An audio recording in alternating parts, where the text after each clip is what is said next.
Assalamualaikum warahmatullahi wabarakatuh. Apa kabar? Semoga Anda dalam keadaan sehat dan kita semua selalu dalam lindungan Allah Subhanahu wa taala. Amin. Pada kesempatan kali ini saya akan mengajak Anda untuk kita berbincang-bincang mengenai seni. Seni yang merupakan fitrah yang ada dalam diri manusia yang diciptakan oleh Allah Subhanahu wa taala. Seperti kita ketahui, kita ini sebagai ciptaan yang begitu sempurna, yang paling indah. Namun Islam ini juga memiliki tolak ukurnya tersendiri bagaimana menentukan sebuah seni itu dikatakan baik atau buruk. Seni dikatakan baik apabila tidak merusak moral dan tidak bertentangan dengan apa yang sudah ditentukan oleh Allah Subhanahu wa taala. Namun sebaliknya, seni itu akan dikatakan buruk atau tidak bisa kita benarkan apabila seni itu sampai membuat kita menjadi lalai dan membuat kita menjadi jauh dari Allah Subhanahu wa taala. Bersama dengan Profesor Dr. Kiai Haji Said Akil Siroj, kita akan bahas mengenai seni dalam Risalah.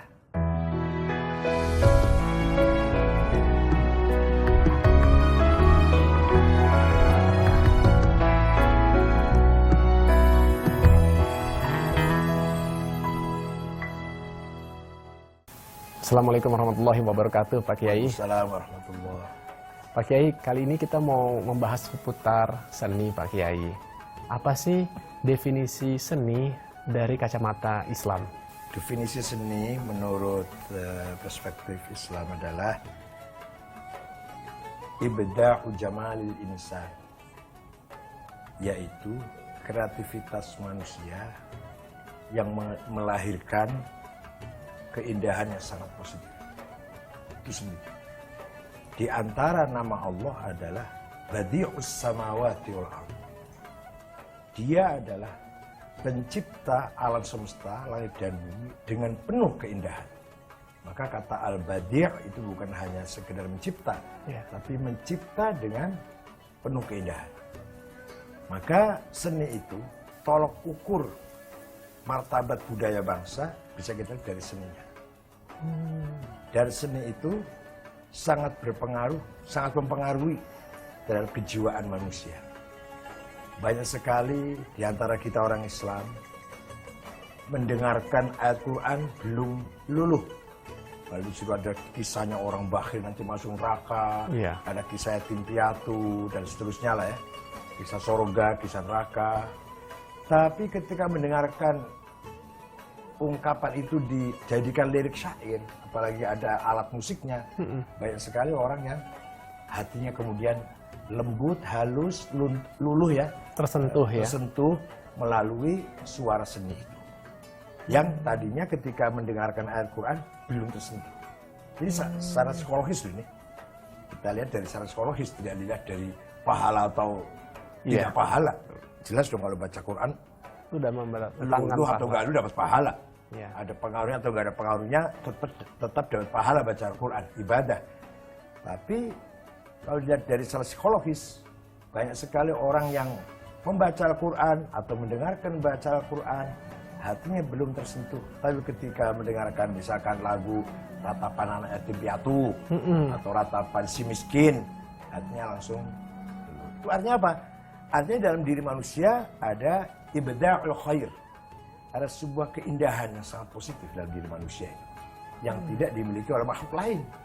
Hanya manusia yang memiliki keindahan seni. Oleh karena itu, seni bersifat universal, lintas agama, lintas suku, lintas bangsa, lintas negara.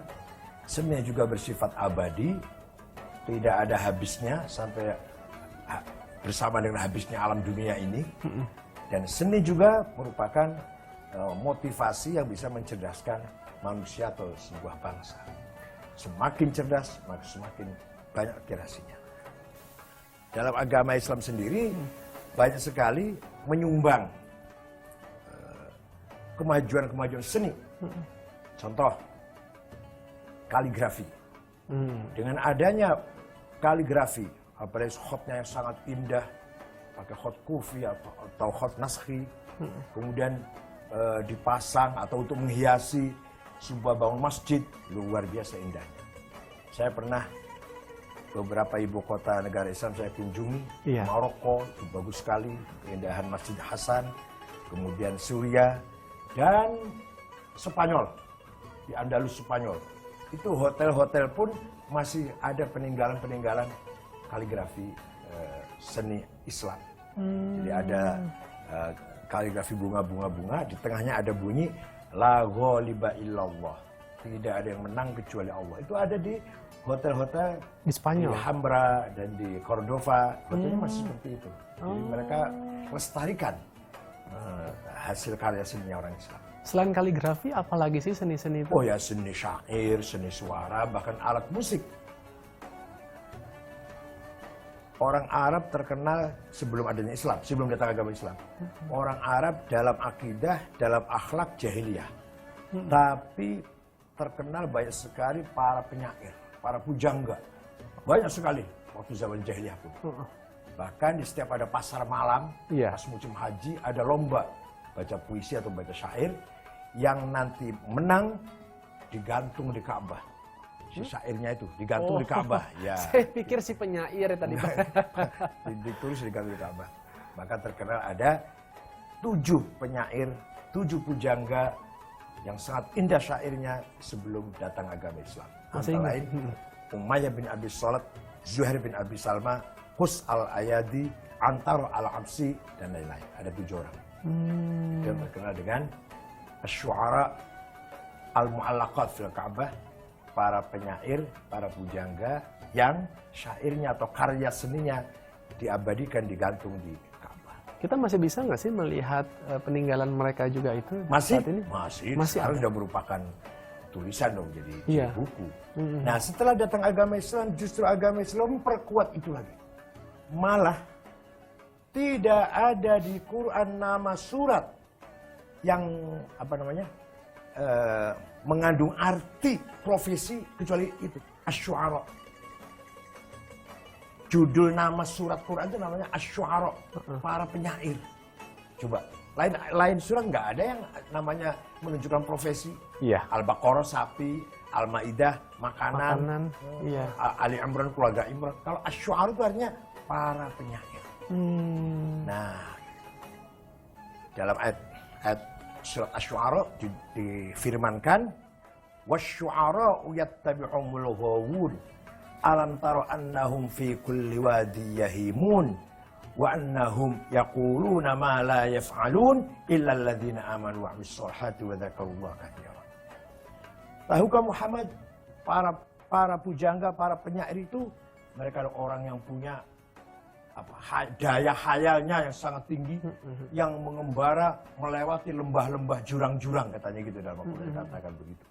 Dan mereka sesungguhnya tidak menjalankan apa yang mereka katakan. Jadi perilakunya atau seninya lebih indah daripada perilakunya. Syu'ara jahiliyah, para penyair jahiliyah, ketika ungkapan sesuatu melalui syairnya sangat indah, sangat tinggi kesusastraannya. Ukuran balaghahnya namanya. Tapi nggak diaplikasikan dalam kesehariannya. Perilakunya lebih jelek daripada apa yang disampaikan itu atau yang dikaryakan sebagai penyair. Kecuali ada pengecualian. Illal ladzina amanu wa 'amilus shalihati wa dzakarullaha katsira. Kecuali para syu'ara yang beriman kepada Allah, beramal soleh dan selalu zikir kepada Allah. Itu orang yang sempurna, seniman yang sempurna, penyair yang sempurna. Khayalannya tinggi, jauh entah kemana-mana, dan dia beriman kepada Allah dan mengamalkan apa yang dia ungkapkan itu, hal-hal yang positif, dan zikir kepada Allah. Maka banyak sekali para sufi menulis ajarannya melalui qasidah, melalui bait syair. Semua para sufi punya syair, punya diwan, punya satu gubahan tersendiri. Ditambah lagi ketika orang Islam berlomba-lomba menggagas, mengubah sastra-sastra yang kandungannya memuji-muji Rasulullah. Ada Barzanji, ada Diba, Syaraful Anam, Simtud Duror, Al-Burdah. Itu semua adalah seni yang sangat luar biasa itu, yang kontennya menyanjung-nyanjung kebesaran Rasulullah SAW. Tapi artinya seberapa penting seni itu? Maka tadi, ketika dengan melalui seni itu kita semakin bertambah iman kepada Allah, semakin lembut perasaan kita, dzauq kita, intuisi kita semakin subur lah ya, semakin tumbuh dengan kelembutannya. Dan itu akan mengakibatkan kita semakin perilakunya baik, ya, sensitif dalam hal-hal yang memang harus kita sikapi dengan keindahan, suka membantu, suka menolong, terkesan dengan melihat kenyataan banyak orang miskin, banyak orang yang susah. Itu berarti syairnya, seninya sangat positif sekali. Kemudian dia wadzakarullah katsira, dengan syairnya itu mereka menyebut nama-nama Allah, pembesaran-pembesaran Allah. Itu sangat baik sekali. Kita tapi semua sepakat bahwa yang namanya seni itu adalah indah, namun Islam ini juga memiliki tolak ukur untuk menilai sebuah seni. Ada seni yang diperbolehkan, namun juga ada seni yang dilarang. Yang seperti apa? Setelah yang satu ini.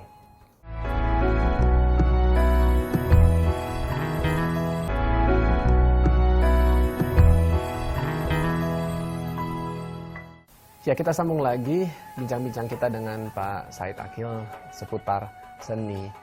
Islam memandang seni itu sebagai keindahan, namun sepengetahuan saya ada yang diperbolehkan namun juga ada yang dilarang. Yang diperbolehkan dulu Pak Said.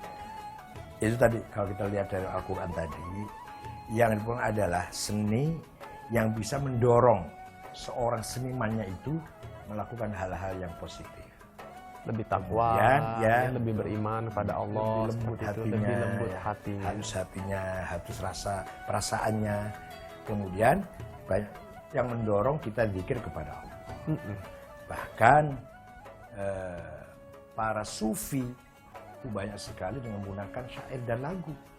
Apalagi Tharekat Maulawiyah Jalaluddin Ar-Rumi dengan suara seruling, dengan tari-tarian yang muter-muter itu jelas sekali seni semuanya. Tapi itu mereka dalam rangka apa? Supaya wusul, mencapai ma'rifat kepada Allah. Dengan melakukan upacara seperti itu. Seremonial seperti itu. Supaya wusul pada Allah. Nah, kata Imam Dhunnun Al-Misri, seorang sufi yang wafat tahun 241 Hijriah. Beliau mengatakan, seni adalah sautu haqqin yuz'ijul quluba ilal haqq. Faman asgha bihaqqin tahaqqaq wa man asgha bisyahwatin tazandaq. Seni adalah suara kebenaran yang mendorong kita untuk menuju kepada Allah. Gimana Tuhannya? Penjelasannya atau penjelasan gimana? Kalau seseorang atau kita baru datang dari luar, masuk ke rumah, jangan dulu tahajud, jangan dulu zikir. Kita masih kotor, itu masih ruwet ya, masih tadi di jalan bertengkar, tadi di kantor habis macet bertengkar, di jalan, macet, stres. Nah, masuk rumah, dengarkan musik dulu. Ya, hilang lupa tadi apa yang telah terjadi barusan, baru masuk itu nanti zikir kepada Allah, tahajud atau sholat hajat atau pendekatan kepada Allah itu masuk. Ketika hati kita sudah bersih dari rasa jengkel, marah, apalagi tadi harus ngumpat-ngumpat orang, waduh, itu hilangkan dulu, lupakan dulu. Nah, maka seni yang seperti itu yang bisa menjadikan seorang orang itu mencapai ma'rifat kepada Allah. Sautu haqqin yuz'ijul quluba ila haqq. Faman asgha bihaqqin tahaqqaq. Maka barang siapa mendengarkan suara musik, lagu dengan betul-betul tulus, dia akan mencapai hakikat. Tapi waman asgha bisyahwatin tazandaq. Barang siapa mendengarkan musik kemudian menimbulkan syahwat, menimbulkan gairah libido, maka tazandak, orang itu akan menjadi munafik, akan terjerumus kepada kezindikan. Tapi kalau mendengarkan musik kemudian dapat meluluhkan hati kita, mengakui kebenaran, mengakui hal-hal yang benar, yang universal, itu berarti seninya akan menyampaikan orang itu kepada ma'rifat. Jadi kalau tanggapan dari Pak Kiai kayak kalau jelas lah kalau mendengarkan lagu-lagu seperti nasyid gitu ya itu kan baik adanya. Tapi juga yang lebih terkini, contoh misalnya ada musisi-musisi kita tuh kan yang konsisten, dia lagu-lagunya mengingatkan kita kepada Allah, seperti lagu-lagunya Opik, ya lagu-lagunya Bimbo gitu, tuh kan begitu menyentuh ya. Insya Allah seperti itu kita tidak apa-apa, termasuk kita sebagai penikmatnya juga ya. Justru kalau mendengarkan musik itu kemudian tadi itu kemudian kita semakin mempercayai, memenuhi hati kita hal-hal yang universal, yang kebenaran, yang positif, maka itu berarti kita sudah terdorong mendekatkan diri kepada Allah. termasuk yang artinya si pembuat penciptanya Iya, yang bisa itu iya, juga bisa mendapatkan iya, pahala iya, ya Pak. Iya, pahala. Seni yang dilarang oleh Allah adalah seni yang bisa menjadikan kita zindik atau musyrik atau kufur. Seperti mohon maaf sekali, seperti patung, memahat patung. Islam melarang di rumah kita ada patung. Atau kita mengagumi sebuah patung. Kita sih is okay, artinya bahwa patung itu merupakan kecerdasan kreativitas manusia. Betul. Dengan betapa dengan kelembutannya dia menghasilkan sebuah karya seni patung yang sangat indah. Tapi agama melarang. Agama melarang. Walaupun kita sudah tidak dikhawatirkan menyembah patung, kan tapi bangga bahwa di rumah saya itu ada patung, paling dapat beli mahal, itu nggak boleh dalam agama Islam. Ada dalam hadis sahih itu. Allah, malaikatur Rahman, malaikat yang membawa rahmat Allah tidak akan masuk ke dalam rumah yang di dalamnya patung. Maka kalau para kiai, para ulama, nggak ada rumahnya ada patung. Iya. Kita orang santri sajalah, orang santri ya, yang bukan ulama pun lah, pengikutnya ulama lah, santri yang ulama, itu juga tidak ada yang rumahnya ada patung. Artinya itu spesifik patung berada di dalam rumah, ataukah maksudnya juga dalam lingkungan rumah? Walaupun kita tidak mengatakan barang siapa punya patung berarti dia menyembah patung, ya tidak. Ya tidak, betul. Tidak menunjukkan dia masih ada sedikit penyimpangan atau sedikit menganggap indah terhadap patung itu. Padahal yang harus kita anggap indah adalah Allah dan tanda-tanda kebesaran Allah itu sendiri. Agama Islam sangat melarang ya, mengkultuskan, jangan menyembah, mengkultuskan sebuah patung, sebuah asnam, bahasa Arabnya asnam. Oke. Jadi tadi sudah semakin tercerahkan nih Pak Said ya, adanya perbedaan dalam Islam memandang seni. Ada yang diperbolehkan jelas tadi, yang membuat kita menjadi lebih lembut, menjadi lebih takwa, menjadi lebih tergerak untuk meningkatkan terus ibadah kita kepada Allah Subhanahu wa taala. Namun sebaliknya, apabila justru seni itu membuat kita menjadi lupa diri, kita malah tadi mengkultuskan, mengagung-agungkan kebendaan itu, apalagi memang jelas benda itu sudah menyerupai makhluk hidup seperti dikatakan, itu tentu tidak diperbolehkan dalam agama kita. Nah, sekarang nanti kita akan membahas lebih lanjut bagaimana penyimpangan kesenian yang membuat moral dari kaum muslim ini menjadi rusak setelah yang satu ini.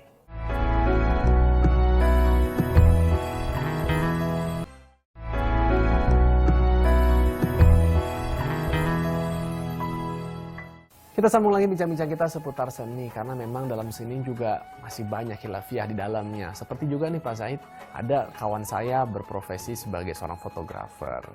Dia muslim dan dia mengatakan bahwa hasil karyanya itu kan menurut dia ini adalah sebagai bentuk wujud kreativitas. Bukan untuk meningkatkan syahwat siapapun. Artinya kalau sampai ada orang yang syahwatnya itu akhirnya meningkat, libido meningkat, ya ketidakmampuan seseorang itu dalam mengelola dirinya. Tapi menurut saya, berarti kamu kan juga punya andil gitu loh. Kira-kira bagaimana untuk kita menyikapi atau menanggapi mereka-mereka yang seperti itu? Orang yang berbuat sesuatu, maka berarti orang itu rela apa yang diakibatkan dari sesuatu yang orang perbuat itu. Orang melihat akan menimbulkan syahwat, penyimpangan. Maka saya yang bikin foto itu berarti rela dengan akibat dari melihat foto itu. Akibatnya apa? Akibatnya ada penyimpangan, ada minimal ada bayangan-bayangan imajinasi yang menyimpang, yang merusak moral manusia, merusak setiap orang yang melihat. Maka ridon bisyai, ridon bima yatawalladu minhu. Kita rela dengan sesuatu, berarti kita rela dengan apa akibat dari sesuatu itu. Maka walaupun dari perspektif seni, hasil foto-foto indah, foto model dengan setengah telanjang itu adalah karya seni. Tapi seni yang mengakibatkan penyimpangan yang negatif. Begitu pula misalkan patung. Patung walaupun kita nggak menyembah seperti dulu atau seperti orang non-muslim masih menyembah patung. Walaupun tidak begitu. Kalau kita orang Islam menyimpan patung, itu artinya bangga dengan apa yang dimiliki oleh non-muslim. Apa yang disembah oleh non-muslim. Minimal gitu. Itu tidak menumbuhkan iman semakin tebal, justru menggerogoti, mengotori iman. Iya, iya. Bagaimana kalau dengan foto-foto Pak Said? Foto Misalnya nggak foto apa-apa. keluarga. Foto tidak apa-apa. Foto tidak apa-apa. Foto tidak apa-apa. Tidak apa-apa kalau foto. Asal foto itu ya tidak tadi tuh Ya. tidak telanjang, tidak mengundang hal-hal yang negatif lah. Wah. Makanya setiap apapun dilakukan oleh manusia dengan dibaring keindahan maka disebut di situ ada seni. Seni sepak bola, seni berpolitik, Ya. seni masak. Coba disebut pekerjaan, Iya. tapi itu ada keindahan maka disebut seni memasak, seni menjahit, Seni berbicara. seni berbicara, berpidato itu. Di situ keindahan pasti dikatakan di situ ada seni. Memang itu luar biasa seni itu. Malah kalau kita lihat syair Abu Nawas, Ilahi lastul firdausi ahla wala aqwa ala nari jahim. Ya Tuhanku, aku seorang yang tidak layak masuk firdaus, tapi aku pun orang yang tidak tahan untuk masuk neraka. Maka ampunlah dosaku karena hanya Engkaulah yang dapat mengampuni dosa-dosa. Coba, itu luar biasa itu. Dengan keindahan tata bahasa yang luhur itu, yang sangat tinggi itu. Ilahi lasti firdausi ahla wala aqwa ala naril jahim. Pak Said, ini saya lagi ingat juga nih kebetulan ya, karena ada handphone di tangan saya. Ini aktivitas yang jujur saya juga lakukan. Saya yakin juga pasti Anda ataupun juga anak Anda sering lakukan.